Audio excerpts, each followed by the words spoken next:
Hi, it's Jane Mason here from Virtuous Bread, and today I'm going to teach you how to use the rye starter that's now languishing in your fridge in order to make bread, okay, in order to make sourdough bread. So if you remember and you participated in the sourdough start along, and if you didn't, just flick through YouTube and you'll find various videos that we did over a 5-day period on how to make a wheat starter and how to make a rye starter.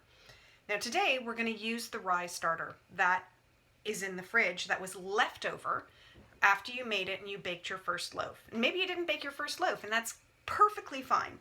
You've got your rye starter and it's sitting in the fridge in a Kilner jar. Now, what will have happened when you pull it out is the water will be floating on the top, the flour will be on the bottom, perfectly fine, as long as there's no mold and it doesn't smell super awful. It is absolutely healthy and gorgeous. It'll smell a little bit sour. It'll smell a little bit like vinegar. Perfectly normal. Now, you can't use that straight from the fridge and whip up a batch of dough. What you've got to do first is refresh it. And that's kind of like proofing yeast. So if you've ever worked with dry active yeast, you have to put it in water to dissolve it. It takes 10 minutes. This isn't exactly the same, but what this is it's taking the rye starter from the fridge, mixing it with some extra flour and water, leaving it for, 8 to 12 hours, and then you use that to put together the dough to make the bread.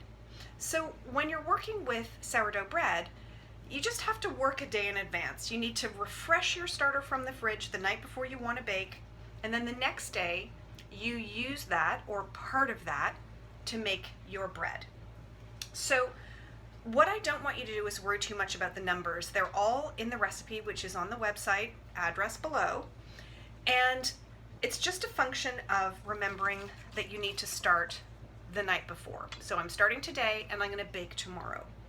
What I'm going to do first is I'm going to take my sourdough starter, right, which is here, and I'm going to turn on my scale, and I am going to measure, in this case, 20 grams of starter into my bowl, okay?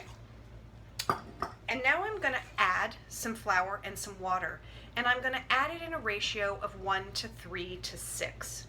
20 grams of starter from the fridge and 60 grams of flour and 120 grams of water. And that makes 200 grams of what will be refreshed starter tomorrow, okay? So let's just go over that again. I've got 20 grams in my bowl. Okay, here's my flour, my rye flour.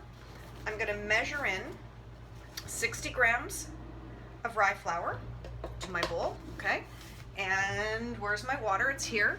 And I'm going to pour in 120 grams of water, okay?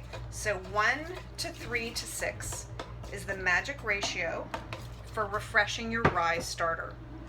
So 20 grams of starter from the fridge, 60 grams of flour, 120 grams of water. And that equals 200. So tomorrow, at the moment I've got 200 grams of flour and water and a bit of starter in my bowl. And tomorrow I'll have 200 grams of refreshed starter. Why is that important? Because if you remember from the recipe, it only calls for 160 grams. Okay, that's what the recipe calls for, 160 grams of bubbly, fresh, active rye starter. But of course, you never want to run out. So you always make a little bit extra and you just put it back in the vat in the fridge. Because if you just made exactly what you needed every single time, you'd run out of starter, and then it's a 5-day process to make new starter, right? Now, that is probably the single most difficult part of sourdough to get your head around. That you store your extra starter in the fridge, you refresh it overnight, so you always start the day before, you refresh it in a particular ratio. I'm just giving you one. Okay, I'm giving you one recipe. It's infinite numbers of variety. So my recipe calls for, 1 part starter from the fridge, 3 parts flour, 6 parts water. In this case, 200 grams starter from the fridge, 20 grams starter from the fridge, 60 grams of flour, 120 grams of water. Okay, 200 grams. I'm going to use 160 grams tomorrow to make the bread, and the rest I'm going to scrape back into the jar, and I will put that back in the fridge for another day because I never want to run out. So have a think about that, write it down. I know it's difficult when we're not here to exchange information and you can't ask me questions directly. But if you have any questions, email me, jane@virtuousbread.com. I'm happy to answer them.